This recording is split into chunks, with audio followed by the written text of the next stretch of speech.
আসেন আসেন, মাত্র 20 টাকায় শিশুকাল দেখা যাবে এই জাদুই টেলিস্কোপের ভিতরে। কি মজা, আমরা শিশুকাল দেখবো। বাচ্চারা সর, আগে আমরা আমাদের শিশুকাল দেখবো। শিশুকাল দেখবেন? হ্যাঁ দেখেন তাহলে। দেখিস ভাই, শিশুকালে আমি কিউটের ডিব্বা ছিলাম শিওর। আচ্ছা চল তাহলে এবার দেখা যাক।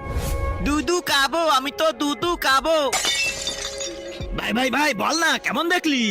ভাই আমি যেটা ভাবছিলাম তার থেকেও সুন্দর দেখলাম। এবার আমি শিশুকাল দেখবো। আমি তো শিওর সুন্দরই ছিলাম, তারপরেও একটু দেখে নি। তার আগে আল্লাহকে ভালোবেসে থাকলে ভিডিওটাতে লাইক করে চ্যানেলটা সাবস্ক্রাইব করে দাও। আর যদি না করো তাহলে ভাববো তুমি আল্লাহকে ভালোই বাসো না। কমেন্টে বলে যাও আই লাভ আল্লাহ। সব সময় শুধু মারে, আমাকে শুধু মারে। ভাই বল না তুই কি দেখলি? আরে ভাই আমি তো দেখলাম শিশুকালে মায়ের ভালোবাসা নিচ্ছি। আচ্ছা চল তাহলে। আরে শালা